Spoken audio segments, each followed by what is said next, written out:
Capital Center. Iyi ni muhira man. Oya afite isho bitandukaniyeho ni ukwezi ko kwicisha bugufi. Iseke Films bamaze kuba family. Iseke Films bamaze kuba nko muhira. Gahinda series niyo filme yanje ya mbere yo muri Iseke. Hama Don't Force Love intimba. Turahuza ku mwanya, turahuza kuri byose. Igikorwa turakidonda fresh. Ayo ndi Iseke je nayisanze imeze fresh man. Yarashinze imizi. Je ndabasanga man. Rega Gahinda series filme ya mbere ya Iseke. Yaba Kristera, ba Bella, Regimana ntanziko. Kubyo bwaho n'ubu nkishimira umwanditsi sijya sinema na kinye ya mbere yo muri Iseke ko yari imeze fresh nkuko ntahora nkindi yaratumye abantu bambona ko nibindi no bikina yo kuba warongoye umuntu wanyu badakunda uri umuhungu kibazo ntacuzi twebwe se twigenera abo tuzobana nawe buri gikorwa cyose nkoze je nizera ko kiba kiriko kiraduza itafari kuri kariyere ya sinema yanje na cyane cyane ko aho mba naravuye siho mbandi kandi sinibaza uko natanguye ko ariko nkimeze yani kuvuga igikorwa cyose kije mpuye naco ndagishima nkanagishimira Imana wakoze kumpuza niki gikorwa nkakibamo ari mu message yimbitse wa muntu wo mu rusengero aza kuraba agakura ngo message wa muntu wo mu musigiti aza kuraba agakura ngo message hatujafikia ile hatua y'abantu bo muri Amerika bakora filime imwe ku mwaka yani turahashika na kandi ngaha filime hari abantu itunze man hariho level uba ugeze ko byo byose ndabihariri ukabona iyi filime kweri kugira uje kuyactingamo nukubanza ukavugana n'uwayanditse ko nawe nubwo utabura umwanditsi uri umukinyi haro idea uba ufise gusumba uriya mu director akiza bisaba ko mubivugana kuko mva okay filme izogenda sawa ariko byohonye uvyumvira ko mu gihe uri wa muntu utabushaka gusa sinema yose uyibonekemo kugira ngo uje hit uri wa muntu uvuga ati je ndabirimo ndabikunda sana ntabwo nkeneye ngo nzoce ngaha ngo bamamagare ndabikore nyene nk'ibintu numva nyene shaka ko binyubaka fresh haro filme kabisa ugenda gukora ukavuga ati nanje kabisa nasarishije vuga ati jewe ndafise amafaranga reka ndaba abantu bakina sinema tuje hamwe jewe ndabamenye bakine sinema ariko kugira numve ko ntasohotse muri sinema oya so gusubira inyuma man no ufata amafaranga yawe ushire mu bintu ari gusubira inyuma ahubwo gusa hariho ikintu abantu batarataho iyi industry yacu bana umengira cagendeshwa ku bafana comment nyinshi z'abafana zibaye ni nabi wumva umenga ucitse ntege mani gukora sinema biragoye man biragora ariko kandi rero ariko umenye yuko umuntu mujyana nyora ashobora kwihenda kwihenda bibaho oya nibaza yuko nabo Iseke n'abantu benshi nibaza yuko baramaze kwicara barabona ati iyi sezo ya mbere ko yaheze byagenze kubonye sezo ya kabiri dukore gute nibaza ko bazoha ibyo abafana babo bakeneye kabisa bazobibaha ni ikintu cyose no babwira abakunzi ba filime ndundi aya mezi n'amezi yo kwenjoyinga parce que hari filime nyinshi abakinyi baritanze barakora ibikorwa byinshi no kuvuga yuko bagiye kuryoherwa sana kandi rero uwundo mwanzo sasa ihire ni intango rero ikintu cikikwereka yuko bana bagiye kubandanya bakora ni kuvuga nta rungura igiye kuba mu bantu barorera filime ndundi kwabahagurukiye mu sana filime zirahari kabisa filime zirahari ubu nta muntu yo kwidoga filime zirahari probleme nuko tuza gusanga hari umufana uzawumva muhuye ko ahebye gusohora sinema ubwo rero hari ubusanga hojeje gutanga link bagamba kuba yari kiwe yakumenyereye irabira nk'isinema zo muri Iseke gusa Iseke batasohoye canke bariko barategura ikindi gikorwa bayumva kumenga nta bindi bikorwa bihari bige kuza baravuga ati ngaha ntibariko barasohora nimukira handi ndabeho ko basohoye uno musi muri Kenya nje ndafise abantu n'ubu no kwereka de message barambwiye ati film Gahinda iyo turayiraba je ku ishuri nguma ndabasigurira abakenya niwe bucuti bwihariye hagati yawe na Ornella ko numvise ngo mwanya n'umwanya muzona bifana Chris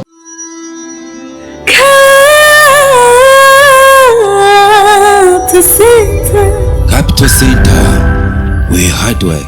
pays off. Hello ladies and gentlemen, hope you are doing well guys, wherever you are, I hope you are doing well. Nibaze ko mumeze neza ariko tumeze neza turashima ndiho ni wabikora musiku musi day by day twenyegeza entertainment hasi hejuru ndabashimira ku rukundo mubananye mutwerekana ntayo umunsi ku munsi mukabidufashamwe haba mu gusharinga no kudusangiza ibyiyumviro kugira mutwereke ko tuba turi kumwe gatanu kuri gatanu for sure. Ino ni Capital Center mu bikorwa byayo byagutse cyane mushobora no kudusanga kuri Capital Sound mugakurikirana bimwe mu bikorwa babiriko birahaca bimeze neza haba mu muziki turaproducinga mu buryo bwo kubakorera indirimbo zimeze neza mugende munazirabe ko murabona izo tumaze gukora kugira mubone yuko byose bishoboka ariko kandi dufise na Iseke Films ni nayo turiko turakoreramo cyane muri no miss mu gisata cha film of course aho tubazanira abana bari cyane mu bantu bagiye babonekana mu bikorwa bitandukanye. Today agama bo my homeboy yitwa Lay ushatse umwite ni Abubakar ninde sinzi no musi kwaza kubishobora kubera ko ari mu gifungo gitagatifu. Musaza umeze neza? Safi man. Uburyo ubusa neza ugatwenga bigakunda kandi amasaha abaye menshi utaraba kishwe n'umuriro nivyo biba bitangaje. Sindi ciga ngeso bro nabivukiyemwo twarabimenyereye. Hajya wakuze bino bintu biba. Ni garuka rero rya buri mwaka. Kandi uko ugenda urakura nk'ubu narakuze narabimenyereye. Oya. Nk'ubu bizohera ryari mba numva menga ni period iremereye cyane. Oya no kwezi kumwe ni 30 jours. Sha muri ihanga kweri je mba mbona ukamara iminsi 70 amugaba barambwisha system ngo muri izindura saa 11. Oya saa 11. Oya saa 11. Oya ni Vere saa 9 saa 10.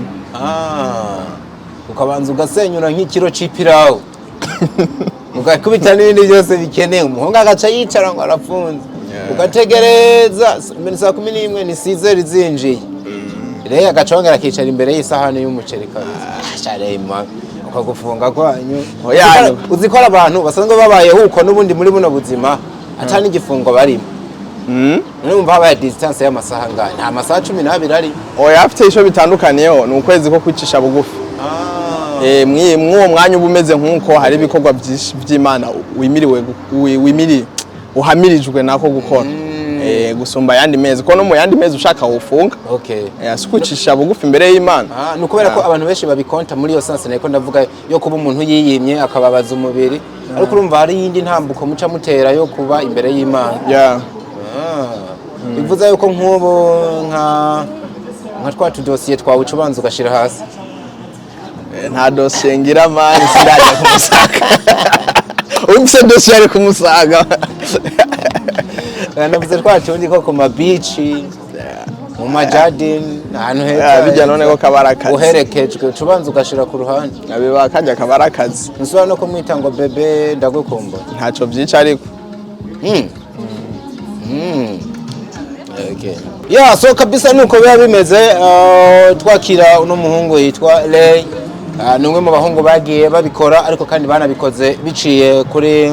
ibikorwa mwagiye mubona kuri Iseke Films. Navuze yuko Iseke Films ni ishami rya Kapital Center ari naryo riko rabonekanamwo cyane umwanya munini. Bwana rero abantu basanzwe bakuzi kabisa bahise banakubona usibye ko bagiye bakunyishuza kutazana Lay ngo tuganire ariko ndashaka kubanze wibutse abantu gato imbere ko tugera mu bikorwa byinshi wagiye urabonekamo muri Iseke Films byanakunzwe tubasubiza inyuma gato tubakubita ka flashback ubibutse rimwe mu bikorwa by'urabonekana nko muri kariyere yawe. Iseke Films bamaze kuba family. Iseke Films bamaze kuba nko muhira. Sinogira inyota ndi kuri Iseke. Sinosonza ndi kuri Iseke. Nukubera n'uno munsi nyene utavyemerewe. Tuba tunakoze uri kuranywa utuntu dutandukanye. Nta kibazo ndaze hata mutima mubi. Abashitsi bakira pe. Iseke Films nda gikorwa canje ca mbere cyo muri Iseke ni filme bita Agahinda series. Agahinda vo. Niho nananye nibuka nakuboneye umaze kuva mu bindi bikorwa bari barakubonyemwo umwanya munini muri entertainment Ngozi niho wanamaze umwanya munini kuri akorera. Hajya je uzimane ko nibaza ngo wibereye hari ahantu kera nkikubona. Afite Ngozi nahakoreye filme imwe zibiri. Kandi na zone nazikora mbino n'abavino nduka. Hajya waraduka. Nuko gusa ariho narindo nkeyaho nkorera. Nabandi no nadoga mbere image nyinshi zanje zo mu filme z'Ingozi zafatigwe. Yego shana nyumvise ko rimwe ngo banagusanga ino bakafatira ino. Rimwe rero warabijejwe yakunda nawe kuba ari ino agaca mfatira ama image yanje nabo twakinana benshi nabo bari ngaha. Gusa Ingozi ni mu rugo. Mu rugo. Hari n'abantu bibaza yuko turacari kuri Iseke n'agahinda haje tforcelove. Uko avuga ujye bakomeye mu n'agahinda. Agahinda series niyo filme yanje ya mbere yo muri Iseke Films. Hama tforcelove. Tforcelove. Hama intimba. Intimba mugabo hari uburyo minga ntiwiyerekanye cyane nkuko werekanye mu zindi. Ni programme y'umwanditsi, programme ya director. Hari uburyo nko mu gahinda wiyerekanye sana abantu barakubona uri no mu bakinyi bakunzwe gose. Munaza muri tforcelove mudikinira urukundo kabisa turavuga ati abana. Iyi ni Angelina Jolie nabande sinza ga filme kigeze gukundwa hari urukundo kabikora. Niko bimeze ndugu yangu. Kwenye maisha ya movie. Ntibisaba yuko ugumukina kwa kundi nyene. unabadilisha. Kubera iki wahinduye canke ni gikorwa umudirector? Ni umudirector. Ya umudirector ni wavuga to ubu ndaguhinduriye ndagushizuko. Ubu ndaguhinduriye ndagushizuko. Okay. Wow. Sasa wa mwanya munini rero nubwo filime zitari nyinshi wakoze ukorana n'abakinyi benshi bagiye baramenya. Kubera ko Iseke Films ikiza hari n'abantu bakwa kwikwita akavuga ati bana Rey atari we boss. Niwe mwishikira kuri boss. Iseke wayinjiyemo gute ko benga uri no mu bafondateur? Oya? Sindi umufondateur Iseke nanje narahamagawe. Imana yamfyondeye butoyi wanje muri benshi kuko sije nari nshoboye jenyene. Sema tu nivile Mungu anasema Rey huyu ni muda wako na abashoboye baba ari benshi. Umwanya rero umwanditsi wabo Joel arampamagara arabimbwira ko no mfise umwanya niko ukumpuza na manager. Turahuza ku mwanya turahuza kuri byose igikorwa turakidunda fresh. Kabisa ubundi Iseke je nayisanze imeze fresh man yarashinze imitsi. Hajya nuzeya igihe nuzeya uyo Hejuru Kristera yari karakora. Wewe waje nyuma yiwe canke mwinjiriye rimwe? Je naje ndabasanga man. Rega gahinda se filime ya mbere ya Iseke. Ari yindi filime ya Iseke bakoze yo mu Iseke ya ba Kristera ba Bera. Bajya bose je nagiye ndabasanga abakozi ba Iseke. Uburaje rero urakora ucikira mu gikorwa kiranakunda. Wavyakiriye gute kiriya gihe? Narashimye Imana first of all kuko wowe ucumenga waje nk'umupfubuzi. Oya ni Imana yonyene rega. Mwinjira mu kintu ngo nyene isuri gace hindo. Rega Imana nta nziko nta sitani. Ari kuntu wawipoweye guca Imana ikavuga ati iki kintu reka kibageze ngaha mwebwe nabo mwizeranye mwese gukorana. Feedback wari kuraronka imeze gute mu bafana muri rusange? Yari fresh ku buryo bwaho filme nakoze ya mbere muri Iseke. Abantu ntibari bamenyereye mu izo shusho pe. Narose feedback ya bien sana. Ku buryo bwaho n'ubu nkishimira umwanditsi yanditse ijya sinema na kinye ya mbere yo muri Iseke. Kuko yari imeze fresh nkuko ntahora nkina. Yaratumye abantu bambona ko nibindi no bikina. Nibindi bintu yuko wowe bishoboye. Niye story behind kuko ni filme nini cyane yakoze abantu ku mutima mugabo. Burya mwe namwe ngo abakinyi hari ibintu mukina bikagenda bibakora kuko avuga ati inkuru twayikinya ariko je ndumva nanje yashimishije yanejereje ahantu hana. Wewe nibihe bintu utazibagirwa muri ja film uzoguma wibuka nka film uvuga ngo yarimo message idasanzwe? Message yo kuba warongoye umuntu wanyu badakunda uri umuhungu. Kurongora umuntu wanyu badakunda. Yego. Bifise akahe kamaro canke bigirize ngaruka? Ni ibintu tubaye ngo muri societe. Afatwara umugore wanyu badashaka. Harimo message basi navuga yuko uri umuvyeyi kirazira kwinjirira umwana wawe man. Akwa mugabo witonde biravana. Nk'uburagiye wicire kuri ya mabarabara hahandi hariya uteruyeho umuntu ujanye ku bavyeyi baramuzi bazi yo background yiwe. Wacha bavuga ngo ko umwana wacu yishimiye diko ni mumurekere diko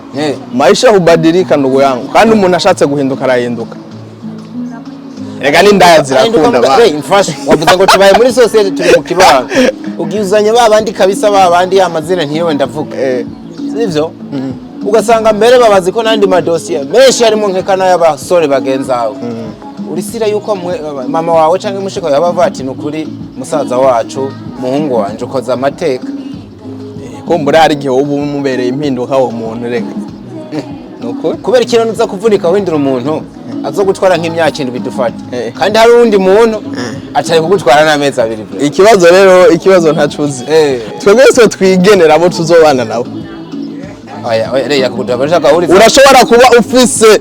mirimoye yo gutora umukobwa w'ubuntu ukeneye ukavuga ati meme naho yo mbwira uno musi nyene dukore mariage wanashima mu ndege no bikora mbane n'uyu mukobwa bikanga kubese yo geno yawe. Sasa ikibazo icyo ngicyo kintu ndakibwiwe n'abakobwa menga no gitahura gato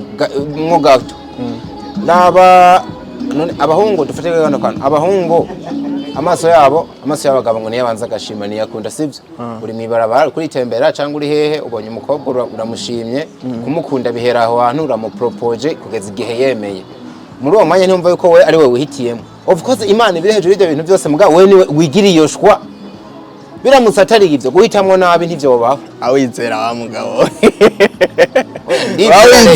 ndizera ariko mfasha kano kantu none umugore akwankiye wacu uvuga ngo Imana yampaye nabi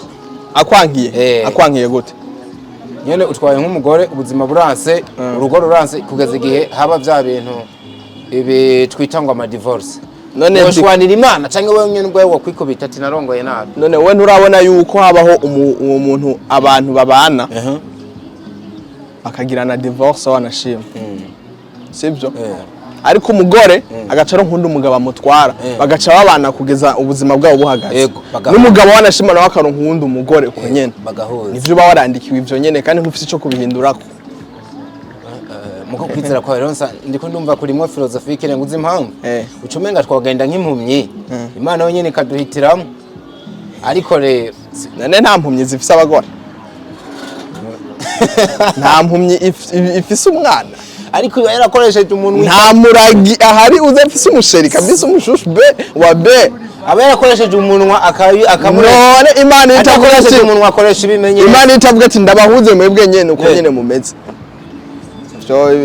vyo kunda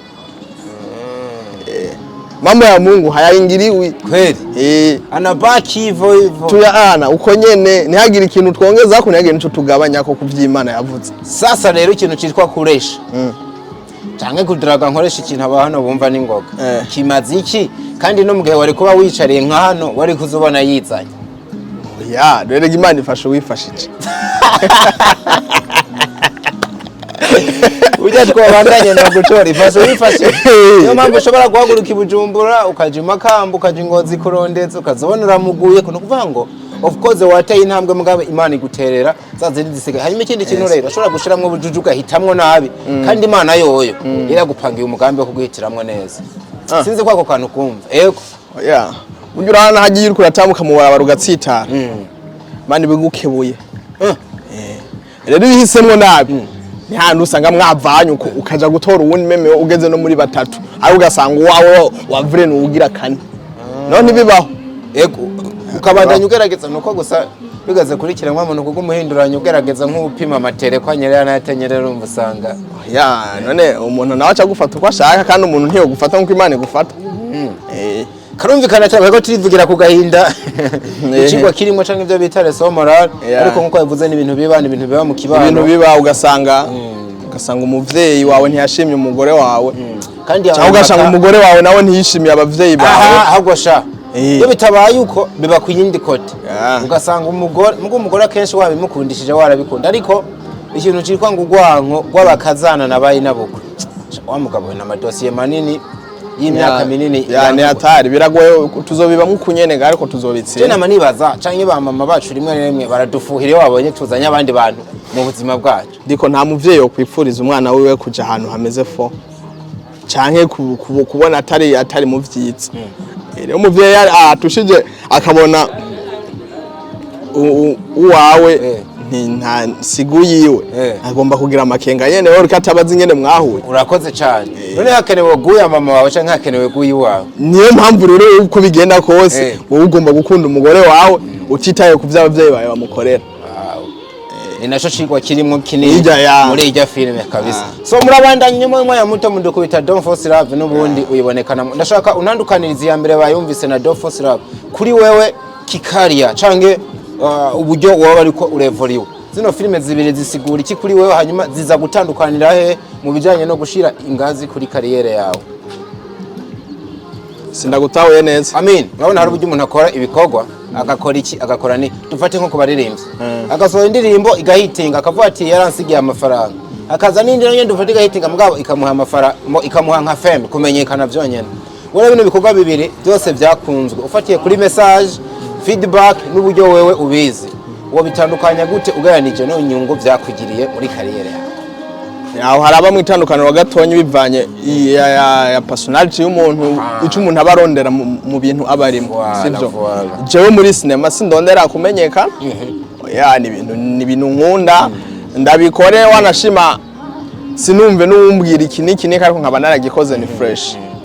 ariko buri gikorwa cyose nkoze je nizera ko kiba kiriko kiraduza itafari kuri kariyere ya cinema yanje kuko na cyane cyane ko aho mba naravuye siho mba ndi kandi sinibaza uko natanguye ko ariko nkimeze wasi ko kimeze kwevore waho uba warevuye ni kuvuga igikorwa cyose kije mpuye naco ndagishima nkanagishimira Imana wakoze kumpuza n'iki gikorwa nkakibamo kuko birafise aho basi abazoza inyuma yanje barafise ibyo bazoraba eti kumbe iki yararimo na niki yararimwo uri kuri bitandukanye rero kubijanye na urabona ku ruhande rwa twe turara amafilme gusa mugabo ntitumenye neza na neza ngo akozwe uku harimo ibintu ku ruhande kuri kote technique ziya filme zibiri wowe uzitandukanya gute niyi ikaze kurusha yindi ni yahe nubwo zose ari nziza abantu bo kwitwararika kurusha yindi hagati ya gahinda aho onye sinza kuvuga mfatiye ku bantu nza kuvuga mfatiye kuri jewe nyene ni yihe yabaye favorite kuri jewe for me agahinda iracayoboye gahinda iracayoboye ego irimo message na don't force love irimo message kandi nziza nayo pe ariko agahinda nayo yari yihariye ego harimo message yimbitse wa muntu wo mu rusengero aza kuraba agakuramo message wa muntu wo mu musigiti aza kuraba agakuramo message ego no kuva ntiyimira umuntu wese mu mico mu mihingo yisangamwe ego agahinda kabisa agahinda ni sinema tuzohana igihembo muri Iseke tuzoyipetera tuzoyinywera nigeze kuza kuvuga don't force love bitewe na don't force love ko bantu bakunda mahaba story y'urukundo bagiye ayobeye n'iki naho nyene ndabona yuko bigwamwo kabisa zose ni nziza ariko entre deux moi favorite wavuze kabisa yindi ibigukora ko cyane wow so wagiye uboneka mu bikorwa byinshi none munsi uri mu bantu bujya aboneka mu mafilme atari make mu gihe uno munsi bamwe n'abandi abantu arise bariko ravuga bati kubonekana mu mafilme menshi musa n'abantu bariko barisesagura ati sometimes mwica fame kwa buremere bwareye ugasanga buriko buratakara aka kantu wewe niko kabona bon sikonda kabona ariko kandi nta nikosa ririmwo kuba umuntu yanariza yo bivuga nkuko ariko kandi nibaza yuko sisi tumezaliwa kwa ajili ya kuigiza bana none nitwicara tuzokora gute hatujafikia ile hatua y'abantu bo muri Amerika bakora filime imwe ku mwaka oya ntiturashika ariko nka wewe nakandi ngaha filime hari abantu itunze mana barahari kwa hiyo sinzi ngene wocu ugenda guhagarika ngo nkora filime imwe jeyo ngo mu mezi angahe kandi wumva ari amafaranga ari hariya turacafise tama y'amafaranga ariko uvuza akantu keza cyane abantu itunze ariko kandi hari amafilime tangiye no gukora hano usanga ari hit ego nikoza kuyagereranya nari hari muga nk'ubu nka wewe nk'amafilime wagiye ubonekanamo mu mwaka uri kurahera n'utanguye n'amafilime meza ku rugero rw'uko mbona menga ukinye muri mwe naco byari kuba bitwaye oya uretse ko je tana filime nyinshi ndimo mugabo no mwaka nabonye uraza kuboneka muri Save the Date uririmo indi ni ya mugabo mugari ndabuze filime nyinshi urimo no mwaka mimi ko sawa nje ndi sawa urabiye kuri baje bana ari byo bavuga nje ndi sawa se filime imwe zibiri ariko mu mwaka ariko kandi mani umuntu agomba gukora bro umuntu agomba gukora none udakoze gashaho bamwe kuvuga kandi kantu nawe ntarinze hari ibyo mukora kugira mwegeranye amafaranga kubera nyine amafaranga turacakeneye amafaranga diko nawe amafaranga ntiwoyirengagize amafaranga turayashaka nanjye ndayashaka mugabo mugihe wokorera amafaranga ugasanga byakwiciye inzira yandi mafaranga menshi woronse muri kazoza ntumva kuza kuburi kurakora nawe biko akiya Mungu nta muntu yokunda umuntu canke yokwikunda gusumba yokunda umuntu gusumba ukundi yikunda rero umuntu arinze aje gukora izo sinema nyinshi wewe arabona icari kara arafaidikamo arabona icari karungukiramo gusa nyene si kubera rero wewe nawe n'ibintu uriko maramwe imyaka nubwo ateye myinshi cyane hanyuma urumwe mu bantu bama bariko bariga uraba amatutoriel ukurikirana amafilimi zo hirya no hino ama industries za Tanzania niho wevoriwe n'iki wewe kubwawe niyihe nama wogira umu artist aba hagaze neza ari kuri hit mugabo ukabona menga yoboneka mu filime menshi cyangwa akaboneka muri nke wewe ubona yo hagarara gute ikintu cyo gusa hariho level uba ugeze ko byo byose ndabihariri ukabona iyi filime kweri kugira uje kuyactingamo no kubanza ukavugana n'uwayanditse kuko nawe nubwo utabura umwanditsi uri umukinyi haro idea uba ufise gusumba uriya mu director akize bisaba ko mubivugana kuko mva okay filime bizogenda sawa ariko byohonye uvyumvira ko mu gihe uri wa muntu utabushaka gusa sinema yose uyibonekemo kugira ngo uje hit uri wa muntu uvuga ati je ndabirimo ndabikunda sana ntabwo nkeneye ngo nzoce ngaha ngo bamamagare ndabikore nyene nk'ibintu numva nyene shaka ko binyubaka fresh hariho filime kabisa ugenda gukora ukavuga ati tinanje kabisa nasarishije ati nanjye ndabona yuko isa n'insubije inyuma ariko uri kurakora filime zose zimeze fresh ufise umwanya urazikora none ko wamaze kwinjira muri sinema kuyivamo birakugora rero yirifo urazikora niyo mpamvu wafashe ingingo kenshi ngo giro bivemo bikanga je narafashe ingingo kenshi yo kubivamo squatter ayo kubivamo squatter gusa hari umuntu yatumye ndayigarukamo nyene fresh n'ubu sidaronke ikintu nzomushimira mu ceko nayo narabihevye. Who's that man change woman? Umuntu ninde? Mof. Wow. Mof yarahantu yarambwira ati yamaze nk'amezi abiri yabimbwe ati ndafise filime nshaka kumfasha narabihevye. Nene Mof kuba tamuzi umuntu tuvuga yitwa Ornella Mutoni. Araguhagurutsa uragaruka ari ati ingo kabisa. Tugira n'Imana cyo kana cyo kica kirakunda. Yari save the date. Yari iriya filime mwakoze yari mariage ku yari ingingo series nivyo wayigarutsemo ko tumaze imisi tu abantu bava yagiye wa musore yagiye zatubona ari maze tudo simwa muca murema gahiti kweri karakunda none nubu nabonye mugiye kubonekana urungurusa ahantu nubundi uri mu makoti ndavuga ati noneho harababuka jewa nta koti wambonyemo naciye ahantu muri tronage gato mbona wambaye ntacyo umuhungu rero birabaye noneho aratsindiye mofu nube bucuti bwihariye hagati yawe na Ornella ko numvise ngo mwanya n'umwanya muzona bifana Chris oya navyo twofa kubera ko hajya twese muri mofu turi ya family urazi ibintu niteze niteze ngo ugira uvuye ngo twese ngo nukuza ngo twikinira ndafunze wa muhungu turi mu kwezi kwerana navuze film oya hajya twese tu ya family kabisa nukuvuga tuganira fresh kabisa ntiwobona ikibazo ca mugenza ugishoboye nubwo utagishobora mubaza ati tubigenze gute nivyo vyiza man ni navyo vyiza kabisa kubana n'abantu rero bwana ari ikibazo kiri hano hanze kiravuga giti rero azokomeza akine mu yandi mafilme y'abandi nk'umuntu aja gupfubura canke atanga nawe intererano canke nawe turaza kumubona yashinze akarebo kiwe akine ku giti ciwe ibi bintu urabitegekanye canke uzobandanya wikorera ukuri kurakora bon jewe sinzi sijajua mipango ya Mungu ico nzi cyo migambi y'Imana kuri je ni myiza yego ikifika hatua naamua kufanya byangu ndafanya ndiyo mzee ariko kuri no mwanya yana jewe ngenda cibereye kumwe nabandi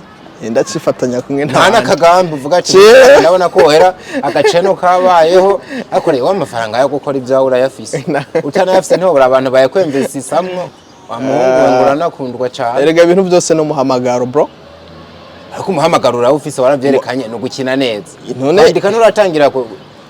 kuraba yuko bishoboye aje ndumukinyi sindumwanditse ariko ndazi ntiyabuze utuntu natunga aho ujyamanye watangiye kwandika uvuga ati kano kantu umuntu yoronka akanyura agashira hanze kakabaho ampedo mu jewe ndacakinana n'abandi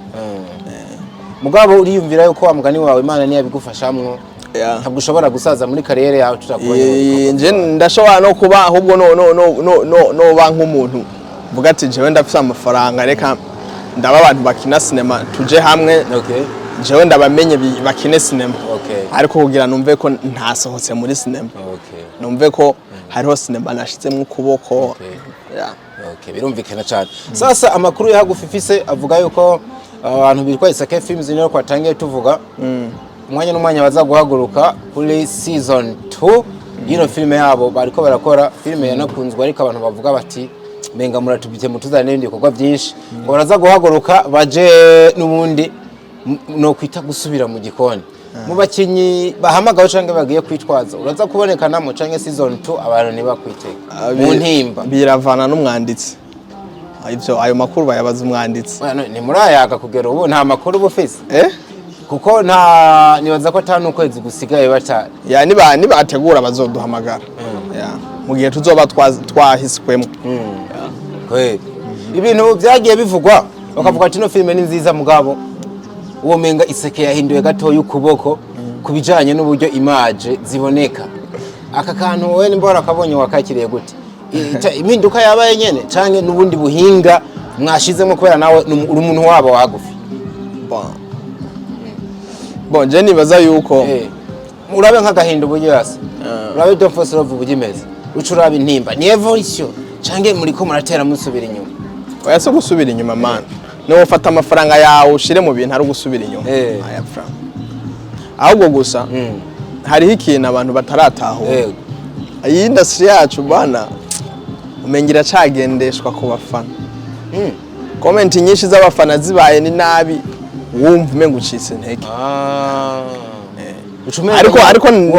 ya ntiwofata amafaranga yawe mani gukora cinema biragoye man biragora ariko kandi rero se ariko umenye yuko umuntu mujyana imyara ashobora kwihenda kwihenda bibaho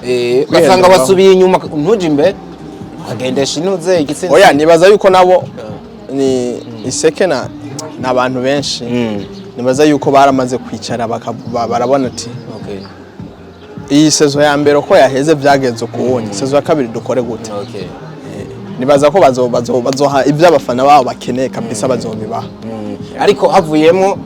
ibyo bo basaba birimo amakosa ko vuze ikintu ntwemo kivuga ngo abafana bashaka kuba bari kwarekarama ibintu bidahuye na cinema nyayo canke filme zigezweho ntiwoco bikorera ko ngo nukwera babisabye tegeza kuba ibintu bimeze neza mugabo nimwe na rimwe ukabashika kunyota ukaraba yuko uri kurabahereza ibintu bashaka so musaza umwanya hano bari kirenga tuba twayaze byinshi ariko baraza kukubona no mu bindi bitandukanye hirya no hino na cyane cyane yuko rumwe mu bantu no mwaka nyene ugiye kubonekana mu bikorwa byinshi ufise abafana bateri bake nk'ubu tuba twayaza ariko ukumva urafise nakandi kantu ku mutima wo basigira canke wo basezeranira mu bikorwa bigiye kubandanya ukabahereze hanyuma duce tukwike bantu ni ikintu cyose no babwira abafana abakunzi ba filme ndundi aya mezi n'amezi yo kwenjoyinga parce que hari filme nyinshi abakinyi baritanze barakora ibikorwa byinshi no kuvuga yuko bagiye kuryoherwa sana kandi rero uwundo mwanzo sasa hire ni intango rero ikintu cyo kikwereka yuko bana bagiye kubandanya bakora ni kuvuga nta runguru igiye kuba mu bantu barorera filme ndundi kabisa twabahagurukiye musa filme zirahari kabisa filme zirahari ubu nta muntu yo kwidoga filme zirahari probleme nuko tuza gusanga hari umufana uzawumva muhuye ko ahebye gusohora cinema ubwo rero hari ubusanga hojeje gutanga link bagamba kuba yari kiwe yakumenyereye yirabira nk'isinema zo muri Iseke gusa Iseke batasohoye canke bariko barategura ikindi gikorwa bayumva kumenga nta bindi bikorwa bihari ntibaramenye hari Iseke films ubuse hariho mof ariko Ornella Mutoni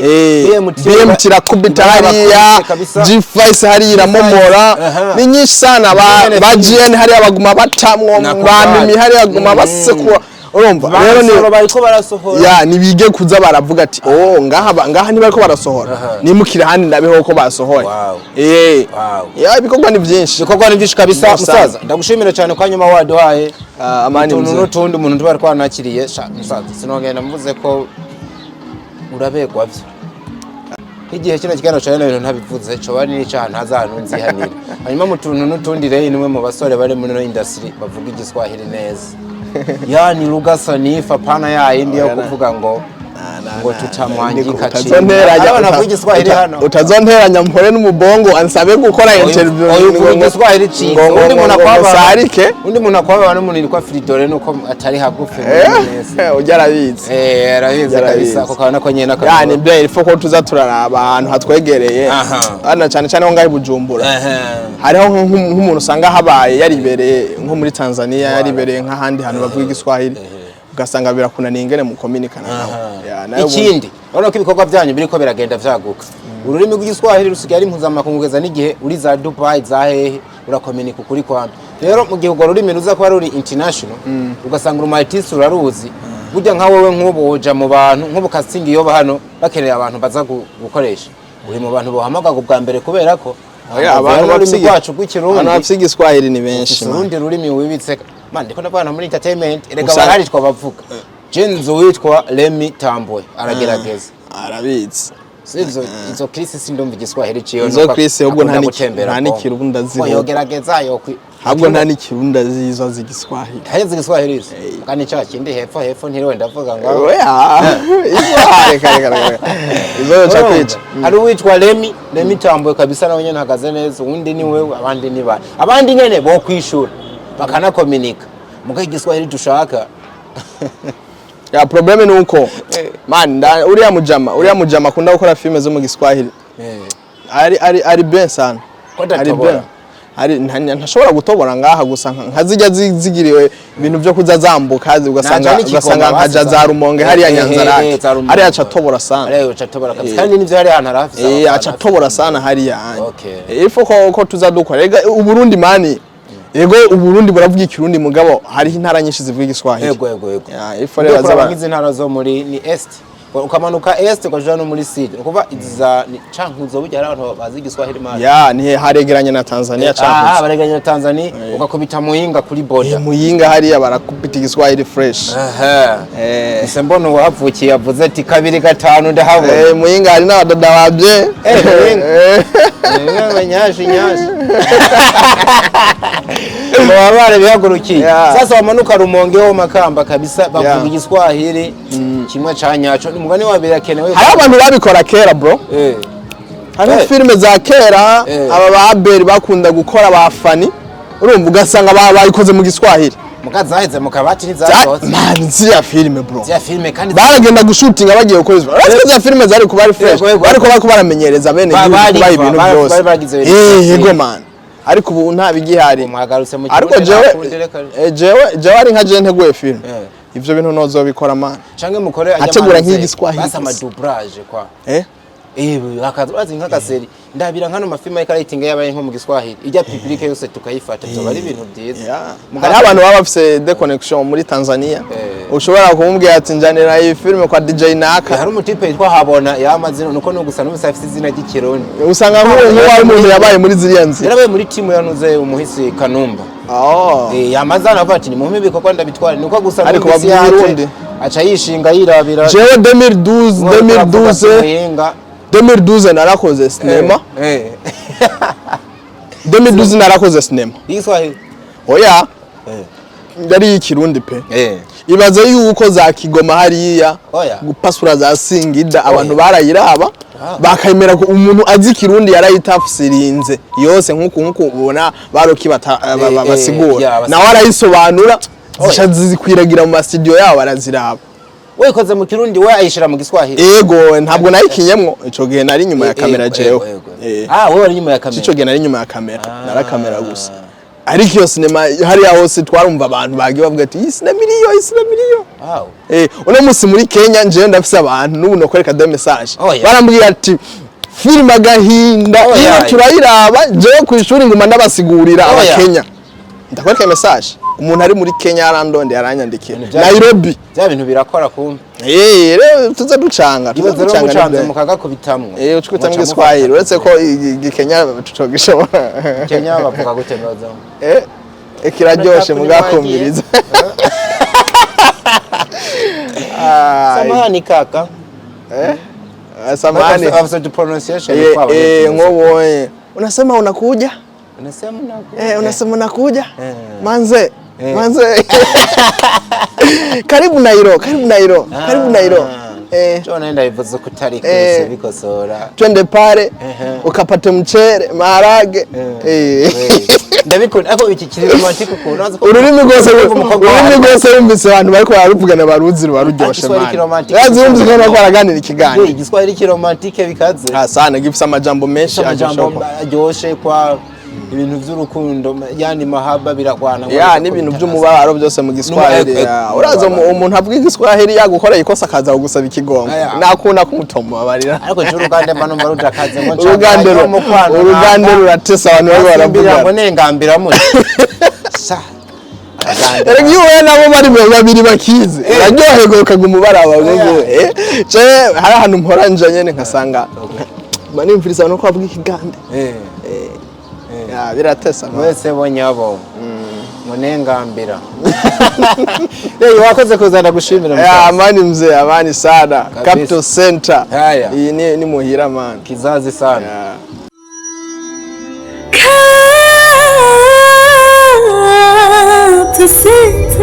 Capital Center